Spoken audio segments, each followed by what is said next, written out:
안녕하세요. 미래에셋증권 리서치센터의 박연주 연구원입니다. 저희가 생성 AI와 반도체에 대해서 하반기 전망을 말씀드리려고 하는데요.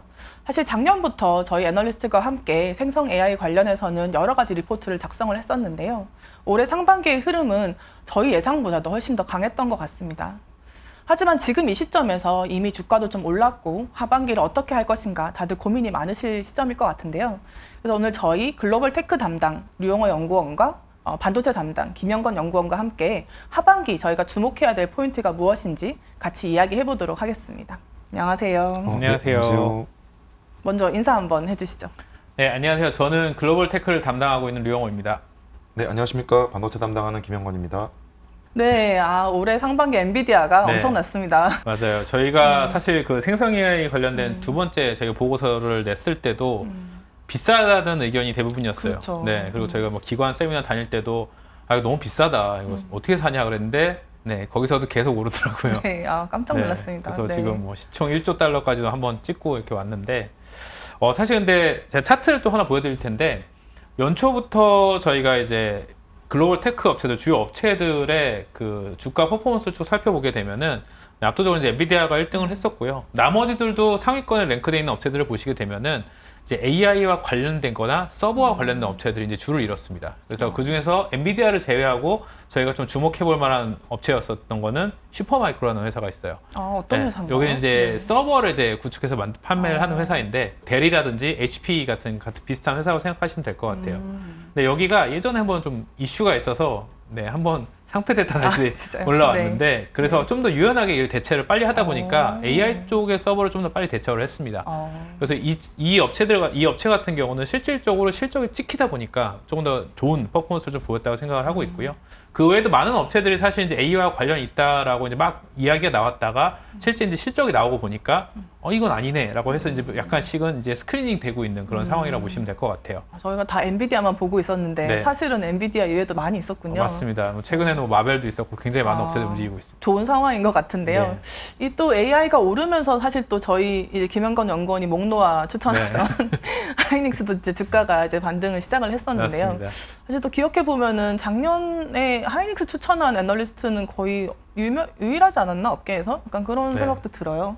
어떤 부분에서 그렇게 하이닉스를 추천하셨던 건가요? 하이닉스를 이번에 결과적으로 오르게 된 거는 AI로 시작돼서 이제 주가가 올랐지만 그전에는 사실 수요의 하락이 사실상 마무리됐고 그다음에 공급 조절에 따라서 업황 정상화가 곧 임박할 것이다 라는 부분에서 이제 추천을 시작했던 내용이고요. 생각보다 이제 저희 이제 팀에서 보고서를 냈듯이 이제 AI 관련된 부분들이 좀 더 빨리 부각되면서 주가의 좀 그 상승 각도를 좀 급하게 만들었던 것 같습니다.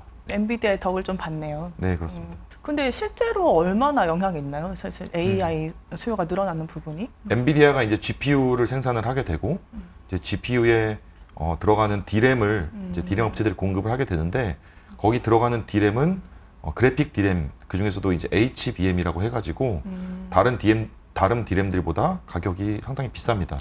그리고 그만큼 만들기도 어렵기 때문에 D램 3사 중에서 삼성전자와 SK하이닉스 등 국내 업체가 점유하는 점유율이 한 70%라고 하면은 HBM은 국내 점유율이 거의 100% 가까이 됩니다. 그래서 엔비디아의 그런 엔비디아 주도의 그 AI 칩 수요에 그 직접적인 수혜를 받는다라고 할 수 있고요.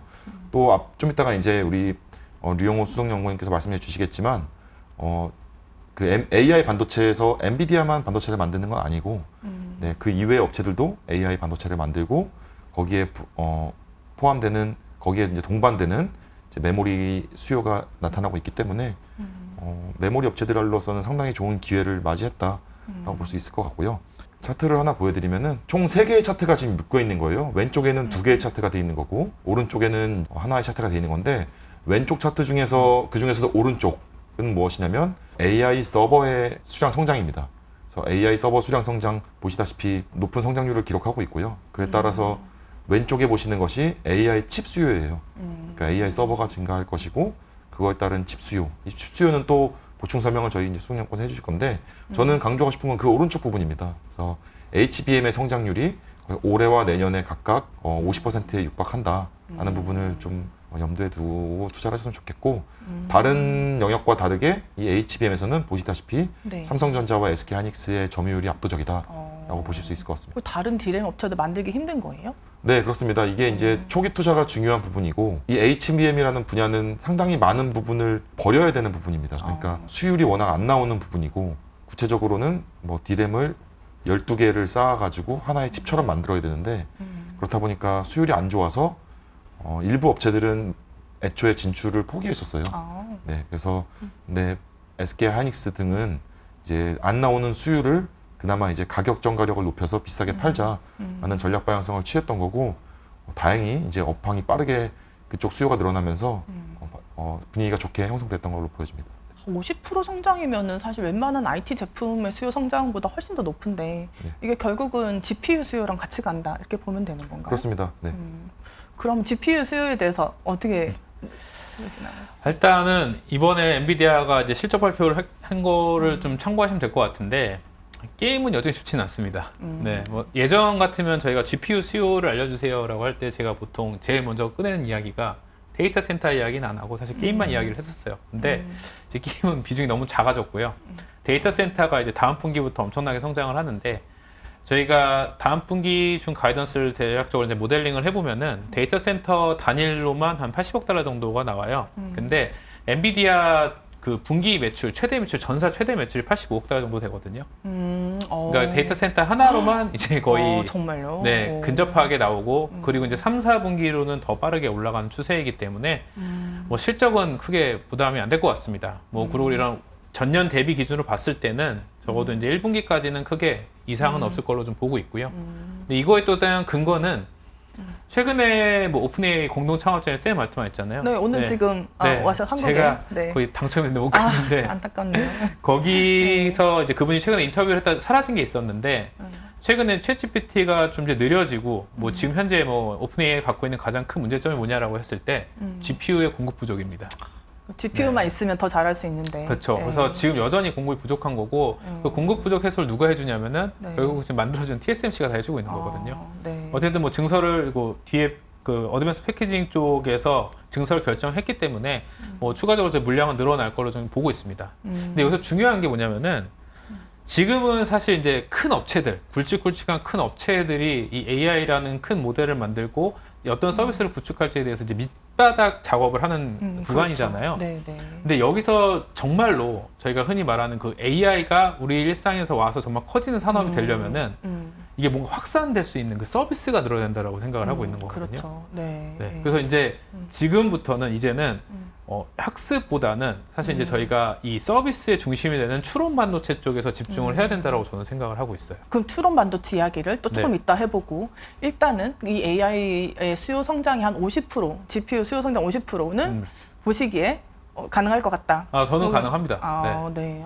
그럼 이게 이렇게 성장하는 게 뭐 예를 들어 하이닉스 실적에는 얼마나 영향을 주나요? 이 전체적으로 봤을 때. 아직은 수량 기준으로는 한 5% 정도, 매출액 기준으로는 한 10% 정도의 미치는 그 정도에 10%? 미치는 네. 분야라고 할 수가 있고요. 네. 사실은 HBM만으로 하이닉스의 실적을 아주 드라마틱하게 변화시킬 수는 없습니다. 사실은. 근데 두 가지 포인트에서 주목을 하고 있는데 첫 번째는 결국에는 메모리라는 거는 어떻게 보면은 근원은 다 똑같거든요. 같은 웨이퍼에서 그 최종 응용처가 서버냐 모바일이냐 또는 HBM과 같은 그래픽이냐 이렇게 그 나뉘는 건데 그렇다 보니까 한쪽 부분에서의 급격한 시황 개선이 일어나면 그쪽으로 리소스를 투입할 수밖에 없고 그런 상황에서 다른 영역에서 시황이 개선될 경우에는 조금 더 가파른 가격 상승이 일어날 수 있다는 거죠. 시장 조사기관들의 이제 자료 조사에 따르면 이번 그래픽 디램에서의 그 언더 서플라이 비중, 그러니까 공급이 부족한 그 정도의 강도가 한 마이너스 4% 정도로 집계가 되고 있어요. 이제 딱 와닿지 않으실 텐데 2016년에서 2018년 사이에 그 전 세계 메모리를 아주 드라마틱하게 성장시켰던 그 초기 언더 서플라이는 그 서버의 마이너스 2%에서 시작됐습니다. 네, 그 정도가 그렇게 큰 변화를. 비록 서버의 전체 수요 비중은 35%, 그래픽 디램은 5%로 비중이 그래픽 디램이 더 작긴 하지만 지금 급격한 시황 개선에 따라서 언더 서플라이 비중은 그래픽 디램이 훨씬 강하다고 할 수 있죠. 그 부분을 좀 주목해서 당장 실적 연관이 없을지라도 전체 실적에 영향을 줄 수 있는 요인이다라는 게 첫 번째 요인이고요. 네. 두 번째로는 아까 HBM 50% 정도 그 성장률을 제가 차트를 보여드린 적이 있는데 이 그래프에 이제 주요 실제 데이터를 제가 이제 브레이크다운을 해서 보면은 내년에도 후년에도 가격이 동일하다라는 가정이 내포가 돼 있어요. 그 말은 뭐냐면 수량 기준으로 성장률이 높고 만약에 가격이 오를 경우에 그리고 가격이 오를 가능성이 농후합니다. 너무 낮으니까. 그죠? 네네. 그래서 아마 집 가격이 오를 경우에 저 시장 성장의 각도는 더 커질 수 있다. 매출액으로 봤을 때는. 그렇습니다. 네. 오. 그리고 올해 기준으로 HBM이 한 그래픽 디램 HBM을 포함한 그래픽 디램 매출액 비중이 한 10% 정도라고 하면은 그렇다고 하면은 내년에 그래픽 디램 비중이 높아지는 게 좋은 것이냐, 낮아지는 게 좋은 것이냐, 혹시 어떻게 생각하세요? 높아지는 게 좋은 거 아니에요? 전 유지되는 게 제일 좋을 것 같아요. 아, 네. 그래요? 왜냐면 맞습니다. 어떻게 보면은 왜냐면 시장 그 하이닉스의 실적 성장이 더 빨라야 되기 때문입니다. 아, 다른 게 더 좋아져야 그렇습니다. 된다. 네. 그래서 어떻게 보면은 모바일이라든지 서버라고 하는 본업이 더 빠르게 성장해서 그래픽 디램의 높은 성장세에도 불구하고 그래픽 디램 비중이 비슷하거나 낮아지는 게 더 좋을 수도 있어요. 그렇죠. 다른 네. 게 더 좋아지면은 그만큼 네. 더 공급 부족이 심해질 수 있으니까요. 네, 그런 부분을 기대하고 있기 때문에 이 정도는 일단은 초기에 그 시장을 잘 우호적인 시장 환경으로 조성한 것만으로도 충분히 긍정적이다라고 생각하고 있습니다. 물꼬를 텄다. 그렇습니다. 네. 네. 사실 한 몇 달 전만 해도 우리 김원건 연구원 열심히 외쳤지만 아무도 안 들었죠. 반도체 재고가 너무 많다. 네. 역대급이다. 하이닉스 실적이 너무 안 좋다. 막 그랬는데 사실 불과 한 몇 달 사이에 그림이 상당히 바뀐 것 같아요. 그게 이제 AI의 도움도 있었지만 전반적인 어떤 수급에 대한 전망이 바뀐 것도 있는 건가요? 네, 그 부분도 좀 말씀드리면 조금 변화가 있었습니다. 시장 조사 기관들을 기준으로 이제 반도체 수요 공급 데이터가 이제 발표되는 부분들을 좀 정리를 드리면 1월 달 데이터의 핵심은 올해 4분기까지도 오버 서플라이다, 공급 과잉이다라는 이제 데이터가 릴리즈가 됐다면 2월 달부터는 그 4분기부터 수요 초과, 그러니까 쇼티지를 의미하는 건 아니고 결국에는 생산보다는 시장의 수요가 좀 더 많아지는 국면으로 들어설 수 있다라는 뷰로 살짝 바뀌었습니다. 오버 서플라이에서 언더 서플라이로. 그러다가 가장 유의미한 변화는 3월 달 데이터부터는 그 언더 서플라이의 시점, 수요 초과의 시점이 3분기로 당겨질 수 있다라는 요인이 가장 긍정적으로 시장에 작용을 했고 그때 사실 SK하이닉스의 주가는 바닥을 좀 다졌습니다. 그러면 어떤 요인으로 3분기 때 당겨졌느냐라는 부분은 결정적으로는 삼성전자의 가동률 축소, 그 공급을 감소, 줄인 거군요. 감산에 따른 영향이 어떻게 보면 저점을 형성하는 요인이었다 볼 수가 있고 4월을 무난하게 지나서 이제 5월 데이터의 핵심은 뭐냐면 1월부터 4월까지의 그 어려운 말로는 서플라이 디맨드 밸런스, 수요 공급의 일치성을 그 맞출 수 있었던 요인은 수요는 1월부터 4월까지 계속 하향 조정됐어요. 뭐 많이들 들으셨겠지만 경기가 계속 둔화가 지속되고 수요는 계속 안 좋았지만 그것보다 가파른 공급 축소를 통해서 어떻게 보면은 업황의 정상화를 추구했던 방향이거든요. 근데 5월 데이터부터는 처음으로 수요에 대한 전망이 상향됐습니다. 네, 공급이 축소된 건 물론이고 수요에 대한 전망이 상향되면서 결국에는 시장의 그러한 기대감을 좀 불러일으켰다라고 볼 수 있을 것 같습니다. 수요 전망이 상향 조정된 건 사실 되게 놀랍네요. 그 부분은 사실 글로벌 테크 담당하시는 유원건이 좀 설명 주실 수 있을 것 같은데. 수요가 올라왔다기보다는 바닥을 찍고 이제 개선이 된다로 저는 보고 있어요. 네, 어쨌든 너무 안 좋았다 계속 보니까. 그러니까 연초부터 계속 깎았거든요. 그렇죠. 근데 네, 어느 캐펙스 순간 왔을 지출은. 때는 이제는 전분기 대비 전월 대비해서는 개선이 되는 움직임이 이제 유의미하게 보이기 시작한 거죠. 그런 이제 이 디램을 사는 업체들 입장에서 그런 움직임들이 좀 네, 있는 그거 거예요. 굉장히 중요하죠. 네. 그렇군요. 네, 그게 사실 계속 하향 조정되면은 그렇죠. 의미가 없는 공급이 거잖아요. 줄어들었어도 공급이 재고가 줄어들어도 되게 똑같이 많았을 줄어드니까 거고. 상관이 없는데 어쨌든 이게 여기는 멈추고 공급이 계속 줄어들다 보니까 네, 그래서 메모리 업체한테는 긍정적인 부분이었던 것 같아요. 좀 더 부연 설명을 드리면은 PC 같은 경우는 일단은 업체들이 2분기부터 좋아진다고 많이 코멘트가 나오고 있어요. 그래요. 네, 대만의 업체 같은 경우는 이미 일단 2분기부터 전분기 대비 20% 수량 성장이 나타난다라고 할 그래요? 정도로 PC 같은 경우는 좀 바닥을 디딘 것 같고요. 모바일이 좀 문제인데 모바일의 수량은 상당히 상향 조정되지 않았습니다. 저희 수석연구원님께서 커버하시는 이제 퀄컴이랑 애플 두 업체 모두 퀄컴 같은 경우는 하반기 개선을 제시를 했지만 뚜렷한 근거는 없다라고 코멘트가 나왔고 네, 그다음에 애플 같은 경우는 처음으로 가이던스를 제시하지 못했어요. 오, 정말요? 그만큼 불확실성이 크다는 거죠. 음. 그런데 또 한켠에서는 어떠한 내용들이 있냐면 스마트폰 수요가 안 좋았는데 재고가 많이 줄어 있어요. 지금 유통사 재고가 많이 줄어 있기 때문에 그 부분으로 하여금 스마트폰 제조사들한테 신제품을 기획하기에 좋은 환경이 구성됐다는 거죠. 그러니까 재고가 창고에 가득가득 차 있으면은 유통상들의 네. 신제품을 기획하기에 살짝 꺼름칙해질 텐데 네. 지금은 스마트폰 수요가 안 좋은 거는 뭐 기정사실이고 유통상의 재고가 없기 때문에 네. 지금부터는 공급자들은 스마트폰 신제품을 한번 기획해 볼까라고 하기에 좋은 상황이고 신제품을 기획하는 데 있어서 한 가지 의사결정은 스마트폰의 D램 또는 메모리 탑재량을 급격하게 늘리는 아, 그래요? 시도를 할 수 있게 되었고 그것이 이제 어떻게 보면 메모리 수요 개선으로 이어질 수 있는 부분이다라고 보시면 될 것 같습니다. 하긴 뭐 스마트폰은 안 좋은 지 굉장히 오래됐으니까 말씀하신 대로 재고는 일단 거의 다 정상화됐습니다. 그랬을 것 같네요. 네. 네. 서버도 중요하지 않아요? 서버 수요 쪽도? 그쪽은 좀 어때요? 서버 어떻게 생각하시나요? 서버는 서버 같은 경우는 팩트부터 설명을 드리면은 마이크로소프트, 그다음에 구글, 아마존, 그다음에 메타 다 예산이라고 하면은 데이터 센터 투자를 그렇게 많이 줄이지 않았어요. 아, 그랬어요? 네, 마이크로소프트 같은 경우는 공식 가이던스가 다음 분기에 시퀀셜리 인크리스 하겠다. 그러니까 분기 단위로 증가시키겠다. 그다음에 구글이랑 AWS, 아마존은 캐펙스는 조금 줄이지만 오피스 퍼실리티에 대한 감소다. 그러니까 사무실에 대한 투자를 덜 하는 거지. 서버에 네, 대해서는? 서버에 대해서는 줄이지 않는다. 그다음에 메타 같은 경우는 연초에 한번 하향 조정 시켰어요. 그 이후로 지금 유지되고 있어요. 즉 전체 투자 규모의 외형 자체는 크게 줄어들지 않고 있는데 네. 이제 문제는 AI가 아이러니하게도 문제입니다. 이게 AI 서버가 기존에 사용하는 서버 대비 20배 이상 비싸거든요.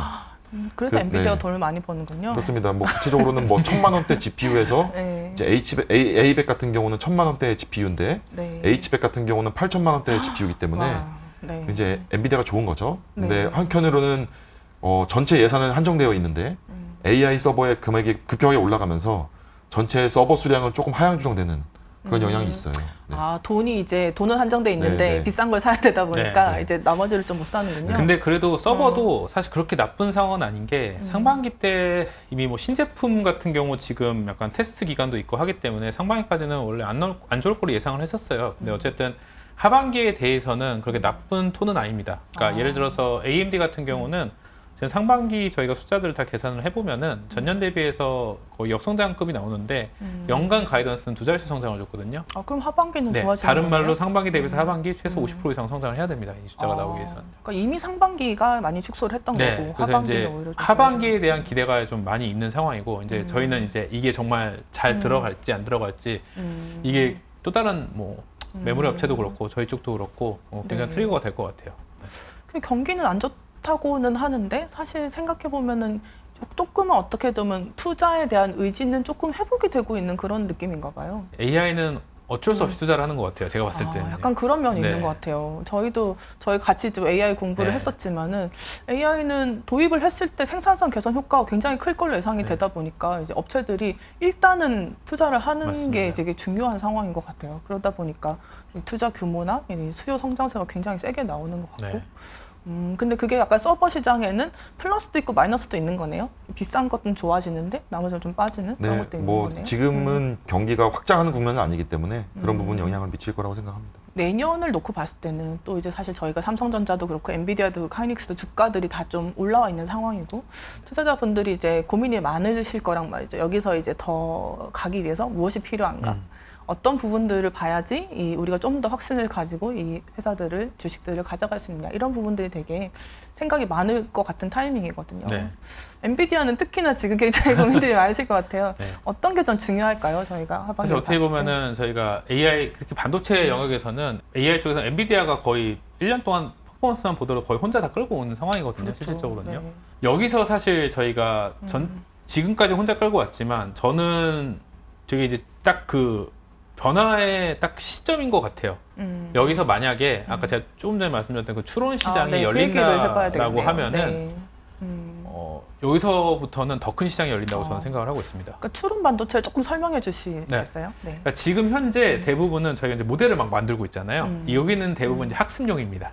네. 공부하는. 네, 정말 이제 뭔가 저희가 국가고시라든지 뭐 준비를 할 때 1년 막 2년 동안 공부를 하잖아요. 저희 거기 그 하는 동안에 엄청난 돈과 에너지와 저의 막 그 1, 2년 동안의 시간을 막 투자를 하면서 공부를 하잖아요. 그게 학습이라고 보시면 돼요. 그 근데 지금 그 단계고. 네. 정작 근데 시험을 볼 때는 저희가 그 1, 2년 동안 공부했던 거를 그 하루 동안에 다 쏟아내야 되는 거잖아요. 그렇죠. 네. 네, 정말 효율적으로 저희가 공부했던 거를 가장 효율적으로 빠르게 그 답을 찾아내서 거기에 나타나야 됩니다. 이게 추론 영역이라고 보시면 될 것 같아요. 공부한 걸 써먹는. 네, 그냥 큰 틀에서 쉽게 설명드리면 이렇게 보시면 될 것 같은데, 그래서 다른 말로 이 추론 반도체가 더 발전한다라는 거는 AI의 서비스 시장이 커진다라는 겁니다. AI를 이용해서 뭔가를 할 수 있게 해주는 그렇죠. 그런 서비스. 네, 그래서 제가 도표를 잠깐 하나 만들었는데, 그래서 보통 저희가 이제 학습과 추론을 이렇게 크게 비교를 해봤을 때, 학습 같은 경우는 뭐 고효율보다는 사실은 파워가 더 좋아야 되고 성능이 좋아야 되고 에너지 소비도 많고 이렇게 하지만 실제로 추론 같은 경우는 좀 전에 말씀드렸듯이 효율성이 되게 중요합니다. 근데 여기서부터는 GPU도 잘하긴 잘합니다.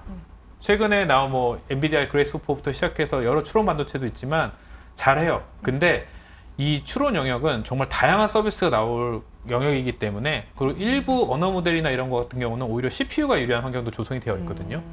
그렇기 때문에 많은 업체들이 저는 이 시장에 뛰어들 수 있다라고 좀 보고 있고요. 이 서비스가 늘어난다고 하는 거는 다른 말로 저희가 다양한 기기에서 이 서비스를 이용한다라는 거거든요. 그렇죠. 그러니까 지금 현재는 대부분 데이터 센터 안에 묶여 있지만 이게 점진적으로 저희 PC 그리고 이제 모바일 영역 그리고 IoT 영역까지 순차적으로 이렇게 퍼진다라는 거죠. 그럼 Q 자체가 완전 다른 시장이에요. 그렇죠. 뭐 네. 데이터 센터가 몇 개나 되겠어요. 그렇죠. 근데 전 세계 그러면은 핸드폰은 뭐. 메모리가 다시 한번 저는 김영권의 메모리도 그렇고 다시 한번 크게 올라갈 수 있는 룸이 생긴다고 보고 있기 때문에 제일 중요한 건 제가 봤을 때는 이제부터 무조건 봐야 되는 거는 이 서비스가 정말 저희가 쓸 수 있는 서비스가 나오냐 안 나오냐 이게 가장 핵심인 것 같습니다. 제가 봤을 때. 가장 좀 대표적으로 생각나는 게 그 마이크로소프트 네. 오피스 코파일럿 같은 네, 거거든요. 그것만 보더라도 저희 컴퓨터로 돌릴 수 있을까요? 이런 질문을 하면은 보통 그 얘기를 하세요. 저 그냥 서버에서 돌리면 되잖아, 데이터 센터 쪽에서 돌리면 되잖아 한 이야기를 하시는데 네. 한계가 존재합니다. 이거는 예전에 저희가 애플의 시리를 생각하시면 될 것 같아요. 초창기 애플의 시리는 다 클라우드 갔습니다. 애플 그래요? 클라우드 가서 다 해왔었거든요. 답을 낼 때.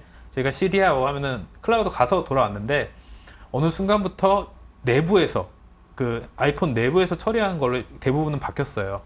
그렇죠. 왔다 갔다 하면 시간이 오래 걸리지 그렇죠. 않아요? 그래서 이제 네. 엣지 디바이스를 이제 늘어나게 되는 거죠. 그럼 또 PC도 그 정도 엣지 성능은 필요합니다. 어쨌든. 네. 그럼 PC도 업그레이드 될 수 있는 가능성도 있는 거죠. 그게 잘 된다라면요.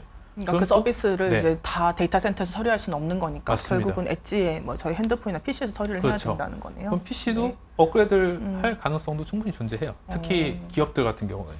그렇죠. 네. 만약에 PC 업그레이드 해가지고 생산성을 높일 수 있다 그러면 그렇죠. 하겠죠. 네. 지금 전체 D램에서 PC 비중이 얼마나 되죠? 한 15% 정도 됩니다. 네. 그래도 15%에서 올라가면은 어느 정도 도움이 되겠죠. 그렇죠. 네. 그래서 제가 봤을 때는 이 추론, 그러니까 결국은 AI가 정말 서비스가 이루어질 수, 이 서비스가 나오냐 안 나오냐가 가장 핵심인 것 같아요.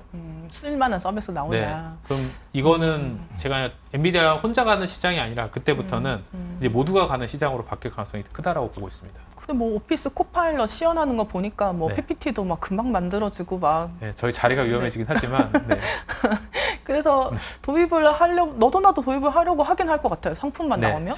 실제 얼마 전에 인포메이션 그 기사 나왔지만 많은 업체들이 이미 그 작업을 같이 하고 있더라고요. 아, 마이크로소프트랑요? 네, 가격은 뭐 30-40% 정도 올리는 걸로 얘기를 하고 있는 상황이고. 마이크로소프트도 좋겠네요. 네, 그렇죠. 그래서 김수지 의원이 열심히 외치고 있었죠. 네, 그러네요. 그러니까 서비스 시장이 열리면 이제 그러니까 물량 측면에서는 완전히 다른 그림이 네. 된다 이런 그리고 말씀이신 거네요. 기존의 소수에서 이제 다수의 수혜자들이 발생하게 되는 거죠. 그렇죠. 그러면 그 그림에서는 엔비디아가 얼마나 그 메인 플레이어예요? 그것도 되게 엔비디아만 여전히, 잘해요? 근데 엔비디아는 되게 약간 그러니까 지금 되게 그러면 거기 또 강조가 되는 게 소프트웨어 영역이라든지 커스텀 영역이라든지 뭐 다양성을 존중을 하는데 엔비디아는 거의 대부분을 다 갖추고 있는 상황이에요. 그래서 위치는 아주 심하게 변할 것 같지는 않습니다. 근데 아까 말씀드렸지만 시장이 이제는 하나가 아니라 다양된 시장이 나타나기 때문에 그 각자 또 다른 시장에서 플레이어들, 괜찮은 플레이어들이 또 나올 수 있는 가능성이 생기는 거죠. 그러니까 시장이 워낙에 커지니까 그쵸. 거기서 엔비디아도 잘하지만 네, 잘하지만 또 다른 플레이어들 선택지들이 많아지는 거죠. 거기서는. 거기서 좀 좋은 선택지가 생기면 저희한테 좀 여러 업체들이 있죠. 지금. 네. 뭐 예를 들어서 뭐 네. 인텔 같은 회사들도 그런 그렇죠. 건가요? 인텔은 이제 소프트웨어 영역이 워낙 뭐 IP도 많이 갖고 있고 여러 가지 프로세서를 다 갖추고 있기 때문에 이미 그쪽을 수론 쪽으로 많이 이야기를 하고 있는 상황이고요. 아, 그렇군요. 학습보다는. 네네. 그리고 뭐 가우디라는 또 뭐 그런 약간 AI 칩도 이미 가지고 있어요. 인텔 같은 경우는 또 네. 이제 그걸 또 열심히 뭐 그 세일즈를 하고 있는 상황이고요. 네. 최근에는 제일 관심이 많이 받는 업체가 AMD예요. 그러니까 왜냐하면 엔비디아 GPU가 너무 쇼티지다 보니까 AMD 것도 그 다음 필요하군요. 잘하는 GPU는 AMD거든요. 그래서 AMD 같은 경우도 올해 하반기에 MI300이라는 제품을 출시를 하는데 이것도 생각보다 지금 초기 뭐 물량. 반응이 많다라고 하더라고요. 그래서 이전에 있었던 두 개의 제품 MI200이라든지 250 같은 경우는 그 물량이나 얼마나 팔렸나 그런 얘기를 잘 안 했어요. 근데 이거는 뭐 내년에 의미 있는 매출이 나온다 할 정도로 이야기를 하고 있는 상황입니다. 그래서 사람들 좀 기대를 하고 있고 또 다른 한편에서는 이 서비스가 이제 지속적으로 발전되게 되면은 저희가 결국 이 서비스를 하는 업체들이 뭔가 더 효율적인 걸 뭔가 원하게 되잖아요. 자신만의 반도체, 그러니까 ASIC이라든지 이런 거를 주문형 이야기를 할 반도체. 수밖에 없습니다. 네. 그래서 뭐 대표적으로 구글의 TPU도 있지만 최근에 이제 아마존 같은 경우, AWS 같은 경우도 뭐 자기들 칩 AI 칩을 개발한다 얘기도 있었고, 네. 뭐 마이크로소프트 같은 경우도 같이 이야기가 나왔잖아요. 그래서 이거 관련돼서는 뭐 칩을 뭐 제조할 때 저희가 설계 프로그램 쓰는 EDA 프로그램 하는 뭐 케이던스나 시노시스 이런 업체도 있고 이 설계를 도와주는 또 업체들이 있어요. 이게 대표적으로 마벨, 브로드컴 이런 업체들이 있습니다. 그래서 최근에는 마벨 같은 경우는 뭐 일단 클라우드 쪽 오티마이제이션 칩 같은 경우는 구글이랑 하고 있지만 최근 나오는 루머는 뭐 아마존이랑 내년에 AI 칩 관련돼서 같이 작업을 하고 있다는 이야기도 있고요. 네. 브로드컴은 이미 이제 구글의 TPU 같은 걸 같이 작업을 하고 있고요. 그래서 이런 업체들 같은 경우 디자인 서비스 같은 경우도 사실 이제 각광을 받을 수가 있는 거죠. 그런 걸 디자인 서비스라고 네네네. 하는군요. 이제 설계를 도와주는. 맞습니다. 네. 그렇겠네요. 왜냐하면 이게 AI 시장에 사실 적용이 완전 초기 단계인 거잖아요. 맞습니다. 이제 네. 막 공부를 시켜가지고 네. 뭘 좀 해보려고 하는 약간 이런 단계인 네. 거고. 엄청나게 많은 어플리케이션이 나올 텐데 그럼 그거에 맞게 적합하게 반도체들을 특정 영역에서는 다들 만들어야 될 거고 거기 여러 가지 이제 서비스를 제공하는 회사들, 기술을 제공하는 회사들, 또 파운드리 회사들 이런 그렇죠. 회사들도 굉장히 수혜를 많이 보게 네. 되겠네요. 저는 그렇게 생각합니다. 그러면 이제 모두가 해피한 시장이 되지 않을까요? 사실 과거에 뭐 인터넷이나 모바일 혁명도 네. 사실 그게 확산되는 구간에서는 뭐 물론 나중에는 이제 업체들이 과점화되긴 했지만 확산되는 구간에서는 굉장히 많은 업체들이 거기서 네, 수혜를 봤었으니까요. 맞습니다. 그렇군요. 국내 반도체는 하반기를 봤을 때 뭐가 제일 중요하다 이렇게 보시면 메모리 시황의 반등은 삼성전자 하이닉스의 공통적인 상황이라고 보실 수가 있고요. 그래서 뭐 지금부터 이제 기대감이 이제 반영되고 있는데 아직 제가 봤을 때 가격이 아직 오르지 않았거든요. 그렇죠. 메모리 가격이 가격이. 그래서 언제 오를 거라고 보시나요? 저는 뭐 이르면 3분기, 네. 정말요? 네. 3분기 얼마 안 남았는데? 네, 다음 달 3분기 아닌가요? 뭐 9월 달 정도 오를 걸로 보여지고 사실 오르는 것보다 하락이 네. 멈추는 것 자체가 의미가 있습니다. 그렇죠. 그 오르는 거는 뭐 연중으로는 가능할 수 있다 생각하고 있는데 그 부분이 시작되면 이제 본격 실적 개선 구간이 들어서기 때문에 그렇죠. 올해는 삼성전자, SK 하이닉스 둘 다 반도체가 뭐 한 8, 9조 대 적자 이상을 다 보고 있으니까 볼 걸로 예상이 되니까 네. 근데 이제 가격이 오르기 시작하면 아주 급격하게 실적 개선이 될 겁니다. 그렇죠. 그 부분이 첫 번째 기대할 부분이고 그다음에 삼성전자한테는 특히 뭐 추가로 말씀을 드리면 삼성전자는 하반기 때 그 신규 파운드리 공식 용어로는 이제 GAA라고 하는데 그 부분에 대한 고객사 인증 절차가 마무리될 수 있다는 그런 기대감을 좀 가질 수 있고요. 그래서 파운드리의 실적 정상화 및 어떻게 보면 경쟁력 강화가 한 가지 포인트고 마지막 세 번째로는 이건 좀 지정학적인 포인트인데 요즘 미국 패밀리스들로부터 그 대만의 파운드리에 대한 불안함이 조금 고조가 되고 있는 것 그럴 수 같아요. 있죠. 네. 그거는 뭐 정치적인 요인도 중국과의 정치적인 요인도 있고 또 하나는 너무 급격한 이제 쇼티지 상황이기 때문에 조금 이제 고객들로 하여금 TSMC로부터 최소한 벗어날 수 있으면 좋겠다 이런 니즈가 있는 것 같고 그 부분 대안은 유일한 대안은 사실 삼성전자입니다. 그러니까 그 부분에 대한 뭐 아직은 초기이기 때문에 일부라고 할지라도 중장기적인 투자 포인트로 가져갈 수 있는 부분이다 있다라고 생각하고 있습니다. 사실 지금 GPU 쇼티지도 사실 GPU를 만들 수 있는 파운드리가 지금 맞아요. 제한적인 부분이 큰 거잖아요. 네. 이것만 하면은 지금 뭐 AI 서비스도 할 수 있고 지금 너도 나도 급하게 이걸 해야 되는데 그걸 이제 중간에 만들어지는 데가 지금 캐파가 없다는 거니까 그거는 굉장히 어떻게 보면 후발주자한테는 굉장히 기회 요인이 될 수 있겠네요. 네. 그리고 또 약간 정책적으로 봤을 때도 각 나라의 AI가 워낙에 중요한 인프라가 될 거라 가지고 각 나라의 어떤 국가 안보적인 차원이나 경제 성장 측면에서도 사실 이 AI 모델이나 반도체, 파운드리 이런 쪽들에 대해서는 굉장히 뭔가 자기만의 어떤 이 서플라이 체인을 갖추고 싶어 할 것 같다 이런 생각이 드는데 일단 파운드리 쪽에서는 삼성전자의 가능성이 있다 이렇게 보시는 거군요. 네, 그렇습니다. 그 다른 AI 반도체나 이런 쪽은 어떤가요? 뭐 예를 들어 GPU를 뭐 설계한다거나 아까 에이직 반도체, 중량 반도체 이런 것들 우리나라 업체들이 좀 잘할 수 있는 가능성 이런 것도 좀 있다고 보시나요? 많은 업체들이 등장을 하고 있고요. 결국에는 저나 류용호 수석님이나 기본적으로는 엔비디아의 경쟁력이 가장 크다, 강하다라고 생각을 하고 있는데 결국에는 모든 그 일종의 부품이니까 부품 네. 결국에는 가성비를 따지게 되어 있거든요. 산업에서 가성비 측면에서 엔비디아나 이런 부분에 대한 가격이 부담되면 또는 전력이 부담되면 일부 기능을 특화해서 만드는 반도체들이 좀 부각을 받고 있고 실제로 우리나라에서도 언론에 많이 등장하는 업체들이 있어요. 그런 네. 스타트업들이 일정 부분에서 잘 하고 있다고 이렇게 판단이 되고 있습니다. 아까 류용원 연구원님 말씀하신 것처럼 이렇게 시장이 넓어지면서 그 네. 어떤 특정 분야에서 잘하시는 업체들이 생길 수 있는 가능성이 있다는 말씀이신 네. 거네요. 맞습니다. 네. 어떻게 보면은 기존의 GPU랑은 또 좀 다른 경쟁 구도, 경쟁력 이런 부분들이 있을 수 있겠네요. 맞습니다. 어쨌든 한국 반도체 업체들 입장에서는 가장 중요한 거는 가격의 어떤 적어도 안정화가 네. 결국은 가장 중요할 것 같은데요. 근데 내년 전망을 봤을 때 사실 좀 걱정들도 있을 것 같아요. 일단은 공급을 이제 인위적으로 줄여가지고 늘린 게 수급이 좀 개선되고 있는 거고 또 이제 경기에 대한 전망들도 계속 좀 불확실하다 보니까 정말 좋아질 수 있는 거냐, 정말 가격이 안정화될 수 있는 거냐 이런 걱정들도 꽤 있을 것 같은데 그런 부분은 어떻게 보시나요? 그런 걱정을 당연히 지금 할 수가 있죠. 근데 원인을 어느 정도 알고 있기 때문에 저는 크게 문제가 안 될 거라고 생각합니다. 아, 그래요? 무슨 말씀이냐면 그 AWS 아마존이 밝히고 있는 클라우드 감소 수요 감소 요인, 그러니까 서버 쪽에서의 투자를 많이 할 수 없는 요인 중에 하나가 뭐냐면 결국에는 금리 인상이 큰 요인이에요. 금리 인상 때문에 수많은 전 세계에 있는 수많은 글로벌 기업들이 이자 부담이 늘어났고 그러면은 이자 낼 돈으로 돈을 내야 되니까 서버를 클라우드를 구매하는 돈을 조금 절감하게 됐다는 거거든요. 그러니까 그 부분이 첫 번째고 그다음에 또 한 부분은 이것도 AWS가 직접 밝힌 부분인데 어떻게 보면은 금리 인상 등으로 인해서 블록체인에서의 트랜잭션이 많이 감소했다. 그래서 그러네요. 블록체인 트랜잭션 거래량이 감소했기 때문에 그거와 관련된 데이터들도 좀 감소했고 또 파생되는 수많은 스타트업들이 좀 어려움을 겪고 있고 그렇죠. 이런 부분들이 클라우드 수요에 영향을 미쳤다라고 하고 있는데 반대로 생각해 보면 뭐 금리라는 부분 제가 금리 전문가는 아닌데 그 부분이 좀 안정화된다고 하면 어떻게 보면은 클라우드 수요도 좀 올라올 수 있을 거라고 판단하고 있고요. 알겠습니다. 그러면 마무리하는 의미에서 올해 하반기 탑픽과 네. 주요 포인트 좀 한번 정리해 주시죠. 네, 뭐 저는 똑같이 계속 엔비디아이고요. 네. 엔비디아이고, 근데 이제 그 가능성 나머지 이제 인텔이나 AMD 같은 업체들의 가능성도 계속 열어놓고 보셔야 된다고 좀 보고 있고요. 네.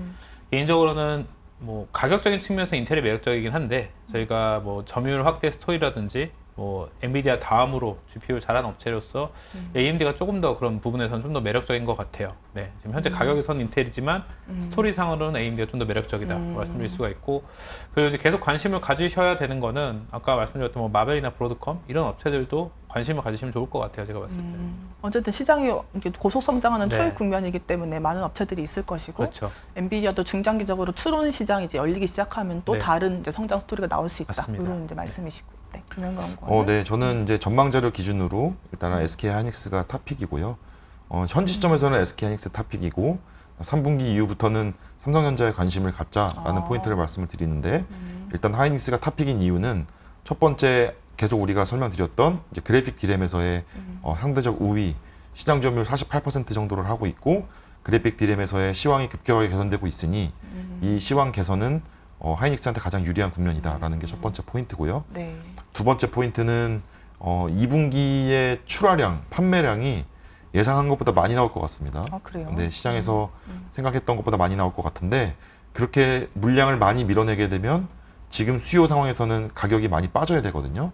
그런데 생각보다 신제품에 해당하는 DDR5라고 하는 그 신제품이 가격이 20-30% 프리미엄이 있는데 그 비중이 20% 가까이 올라오면서 전체 가격 하락은 방어할 수 있을 거다. 그러면은 수량만 늘어나는 효과를 온전히 누리면서 실적 개선폭이 조금 예상보다 빨라질 수 있다라고 생각하는 게 두 번째 포인트고요.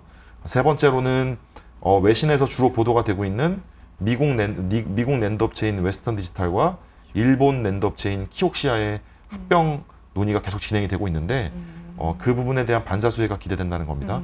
첫 번째로는 그 업체 수가 줄어드는 거에 따른 업황 개선, 이 첫 번째 포인트고, 두 번째로는 사실 그 합병이 국가 간의 그 허가 이슈가 끼어있기 때문에 아주 장담할 수는 없어요. 그럼에도 불구하고 하이닉스가 그 키옥시아라는 회사에 4조 원 정도의 비상장 투자를 해놨는데 그 부분이 자산으로 잡혀 있는데 그게 이제 시황에 따라서 장 좋을 때는 한 6조 원까지도 평가를 받았던 적이 있고요.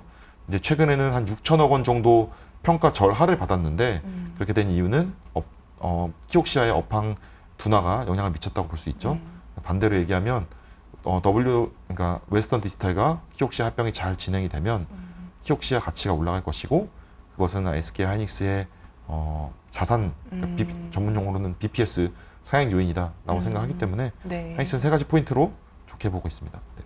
4분기로 가면서 삼성전자에 관심을 가지는 건 파운드리 이슈인 네, 거죠? 그렇습니다. 아까 말씀드렸던 내용을 정리해서 드리면 일단은 첫 번째 포인트, 세 가지 포인트인데 첫 번째 포인트는 메모리 시황 개선은 하이닉스와 공이 누릴 수 있는 부분이고 두 번째로는 3분기 이후부터 그 파운드리에 대한 수주 가능성 그다음 마지막으로 세 번째로는 지정학적 이슈에 따른 반사수의 가능성 등이 네.